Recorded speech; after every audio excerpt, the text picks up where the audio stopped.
Ladies and gentlemen, welcome back to another episode of OPC Sports Talk.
And today we're talking about a couple situations. Since I haven't done the OPC Sports Talk in a while, I'm covering with a lot of stuff that's happened in the previous week. But the two major ones that are going to be in today is what's in the title. The first thing we're going to start off with is Tyreek Hill, the man who got caught, I think, hitting his or beating up his son, or not got caught, but beating up his wife and son and shit. Stuff that got allegedly spoken about Tyreek Hill, bad stuff, and would get him suspended. But the verdict came to the NFL will not suspend Tyreek Hill. The NFL decided not to suspend the Kansas City Chiefs wide receiver after an investigation into Hill's child abuse case. The situation has done a total 180 since draft night in April, when a tape that had many believing Hill's time with the Chiefs and perhaps in the NFL was released. Since then, a few more details supporting Hill come to light, and he recently had what was considered a productive meeting with the league. It was reported that Hill's maximum suspension likely wouldn't go beyond 4 games, and it turns out to be no games, and a big win for both he and the Chiefs. Not only is Hill a full go for the Chiefs as training camp gets set to open, but he's perhaps back in line for a huge extension as he enters the final year of his contract. Hill is 24 years old, is one of the most electrifying receivers in the league, having totaled 1,479 yards and 12 touchdowns last season. So that is just a sum up, a little bit of what I just read over here about Tyreek Hill not getting suspended. Allegedly what happened is that they investigated it and the whole thing was set up. Like, Tyree got set up 100% by his wife, girlfriend, who I don't know what she is, but he got set up.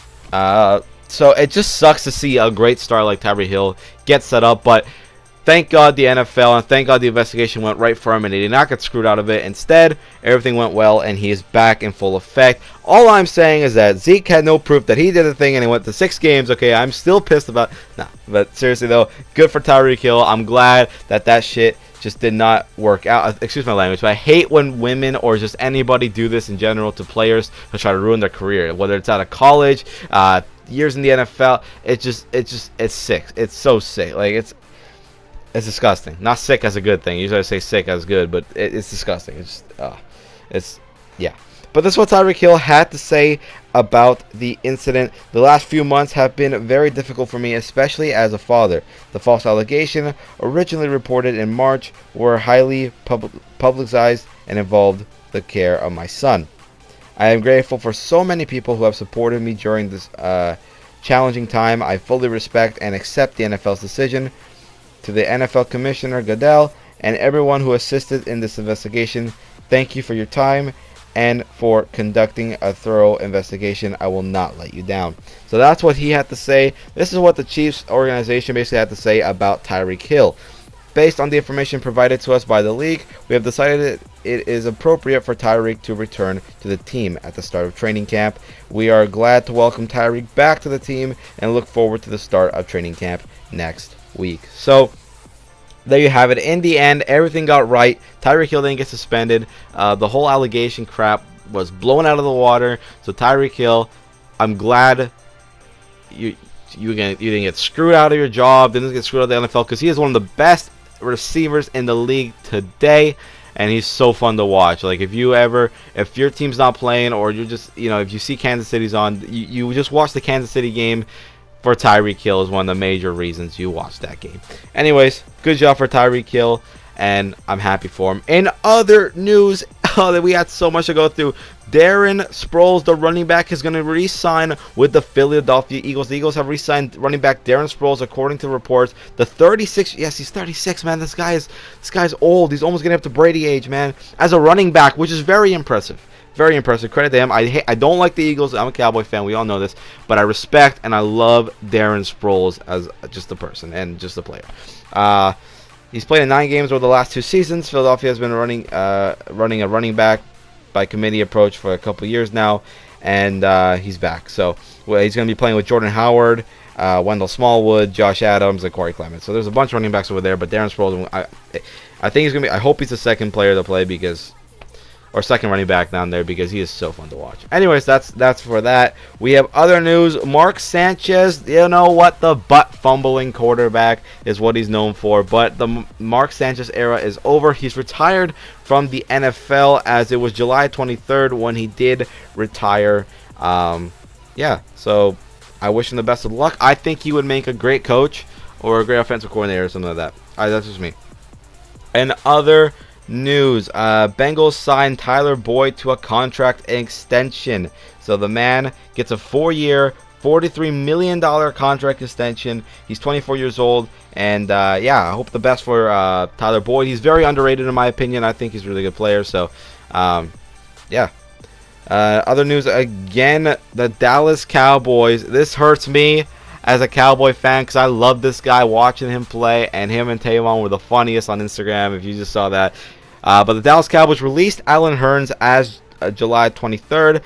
So yeah, we released him. It's obviously to make cap room for Zeke, Dak, and Cooper. We'll get into that later. But he got released and actually signed with the Miami Dolphins, who gave him a 1-year deal worth $3 million. So congratulations, Allen Hurns. I hope you ball out in Miami. Go beat the Patriots. Go win the division, even though it's probably not going to happen. But I hope you do amazing. Once a Cowboy, always a Cowboy. So that's what I say about that. Another thing, somebody else who got released, the Packers released Mike Daniels, the veteran, is going to get released. He's 30 years old. He was a Pro Bowler in 2017, but he got released, but later signed with division rivals of the Green Bay Packers, the Detroit Lions. They signed him, I believe, it doesn't actually say here, but I believe they signed him to at least a 1-year deal. I'm not sure, but yeah, Lions got Mike Daniels.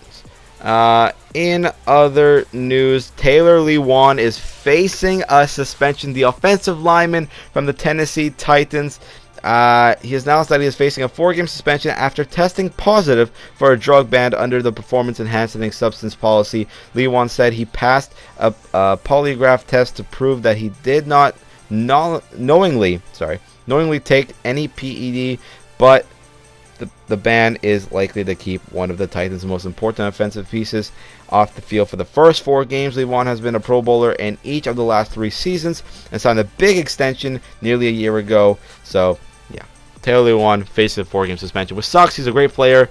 Yeah, I actually like watching that. He's one of my favorite offensive linemen to watch play, but it's gonna suck. I wish him all the best. This is basically a lot about football news. Let's get into a little bit of basketball news. The Trail Blazers signed Paul Gasol from the Milwaukee Bucks. The Portland Trail Blazers have signed Paul Gasol to a 1-year contract, so congratulations to him. He's going to Portland. Going to be playing down there. Tim Duncan joins the Spurs staff as an assistant coach, so that's going to be so fun to watch. Tim Duncan go with San Antonio and be an assistant coach. I'm going to actually love watching that. Something else you want to keep a lookout. Another Tennessee Titan player, Kevin Byard, agreed to a 5-year, $70 million extension. The man is one of the best safeties in the league. Top 5 in my opinion. One of the best. He's an all-pro safety. He signed with a 5-year deal worth $70.5 million. So hey, the man had 12 interceptions over the last 2 seasons, so if that doesn't say something, I don't know what does. Congratulations to Kevin Byard.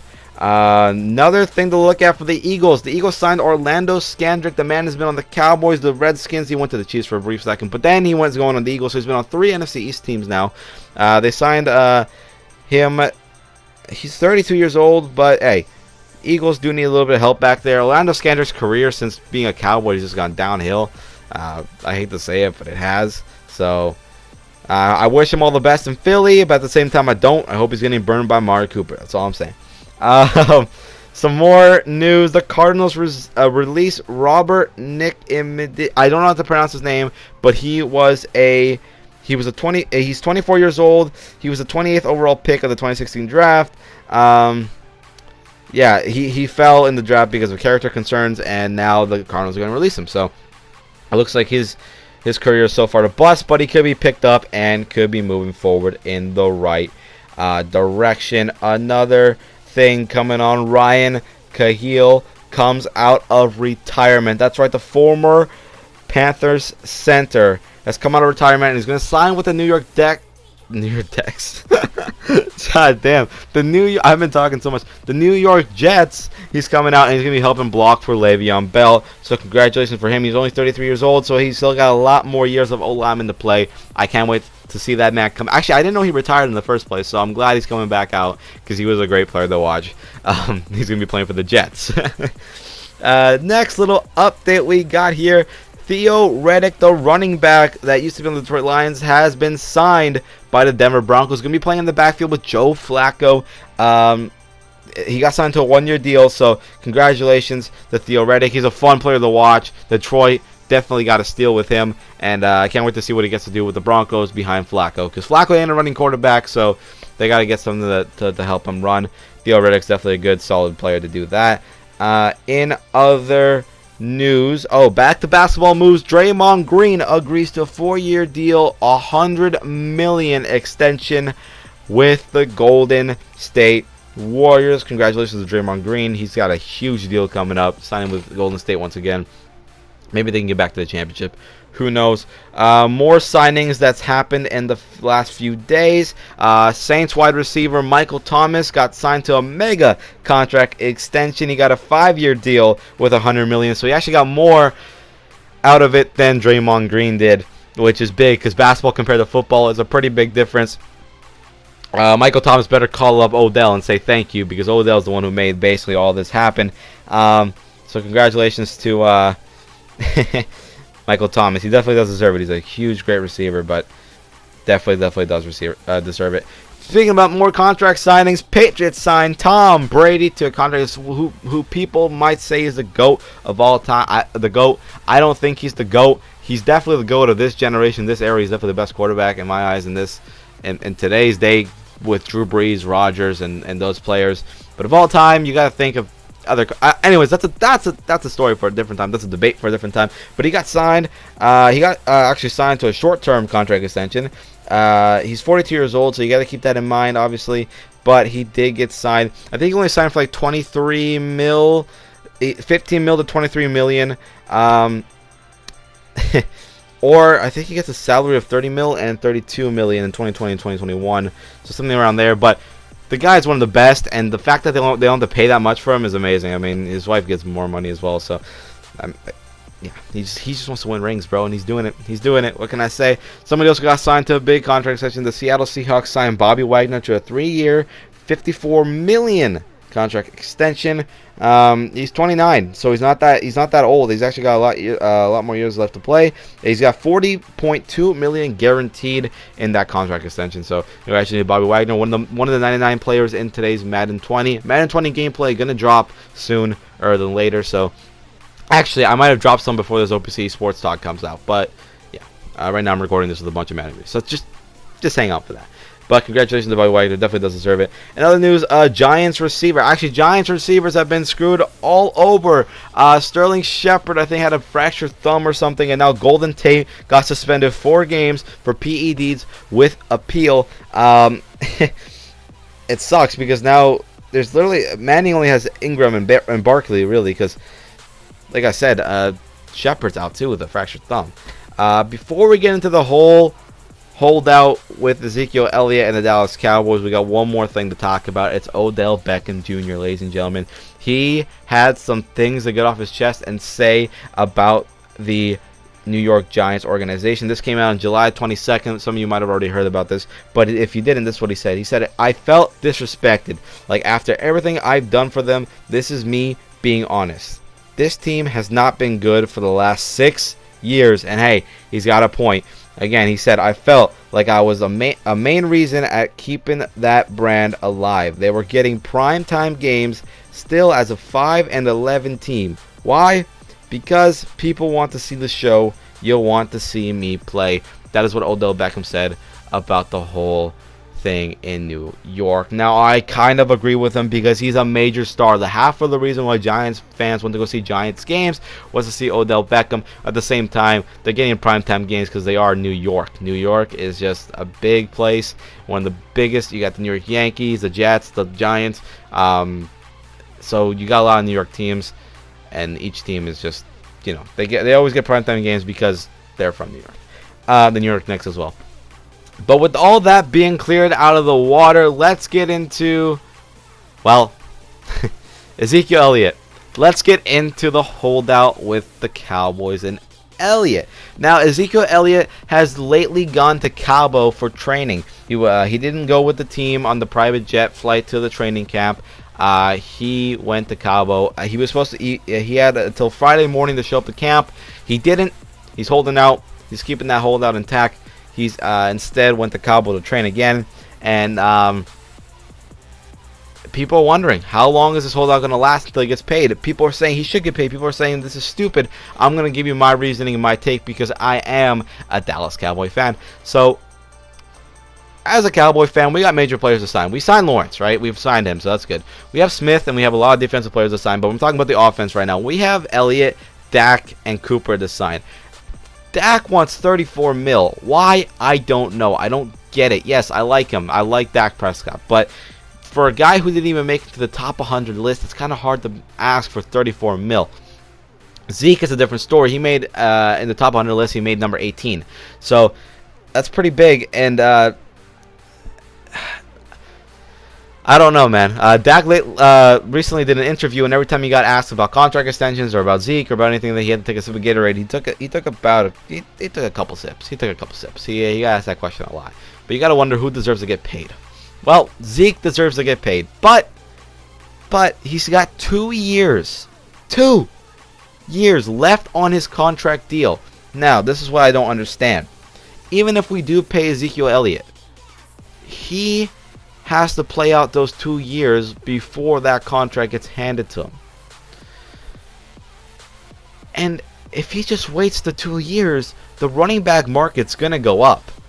Because here's the thing. Bell screwed a lot of people, running backs. Then Gurley screwed it. And now Zeke's about to screw it. And I'll bet you 100% Saquon Barkley at some point will screw that money for the running backs because he'll put it up even more. Or screw teams with the money because he'll put it up even more. The market's going to keep going up and up and up. So if Zeke just waits the last 2 years and play it out, it's going to go up and he can get more out of it. That's just me, though. Plus, he's going to have that defense. He's going to say, hey, I played the 2 years like he wanted me to, so pay me. And, you know, I don't get it. I don't get it. Do I want to see Zeke play? Of course. Do I want him to hold out in the regular season? Hell no. I want Zeke to play in the regular season because we need him. But at the same time, we did draft Tony Pollard, and he's actually looking pretty freaking good. So I'll take that. But again, he's not Ezekiel Elliott. All right. So Ezekiel Elliott has led the league in rushing for 2 or 3 years now, and he's killed it. And I'm not just being biased. Well, maybe a little bit, but he's just a great running back. And the only reason why people don't say he's the best right now is because he's a Dallas Cowboys, because he wears that star on his helmet. I'm telling you right now, if Saquon Barkley was to wear the star on his helmet, he would not be number 1 running back on a lot of people's lists because he's wearing the star. It's just facts. Whoever wears the star gets an automatic downgrade. Whoever wears the Patriots gets an automatic downgrade.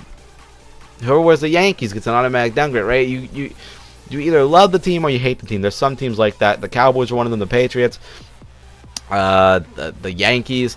There's a lot of teams like that. So, yeah. But that's just my take on the holdout with Zeke. I think he should come back and play this 2 years out. What I think he's doing is stupid. Even Michael Irvin said he doesn't like what he's doing. It's unprofessional. He should come back, play his 2 years, get paid the money. As for Dak Prescott, bro,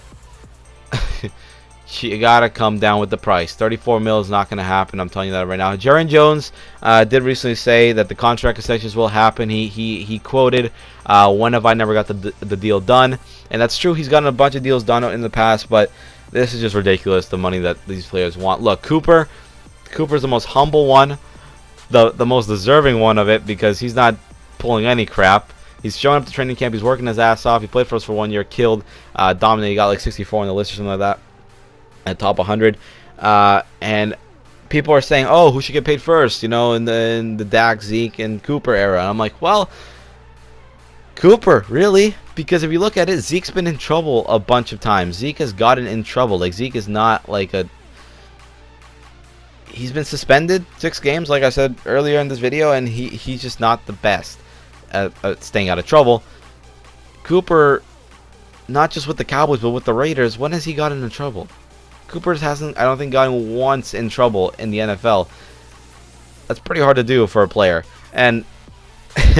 so that's why I think he's less of a troublemaker than Zeke is. That's why I think Cooper should get paid more. Look, I'm just saying right now, I talked to my dad about this stuff a lot because I grew up a Cowboy fan. He's a Cowboy fan. So I talked to him about this a lot. And I convinced him that Dak should get at least 30 mil. I convinced it. And then, like, I don't know, 2 weeks, something like a month later, Dak's like 34 mil. I'm like, well, I did what I could to convince my dad for 30 mil, but 34 ain't going to freaking... I don't think he should deserve it. Anyways, honestly, just cut Romo and freaking... Or no, cut Dak and just sign Romo for like a good 6 mil or something like that deal. Honestly, he'll come back and play a Super Bowl. And win a Super Bowl. But with that being said, guys, that's going to be the end of this OPC Sports Talk. We covered a lot of things today. This video, I think, has been the longest one of the OPC Sports Talk. But that's what happens when you don't upload too many of these sports talks. You get a lot in a row, because I think the last one was only 6 minutes. This one's 20 minutes, or like about to hit 22 minutes or something. So, yeah. With that being said, guys, I will see you guys in the next OPC Sports Talk. Let me know what you think about the Zeke holdout, the Tyree Hill situation, and everything else that's been going on that I listed here today. Or if I missed anything, let me know in the comments down below. I'll cover it in another future episode of OPC Sports Talk. Until then, I will see you guys in the next video. I'm out. Peace.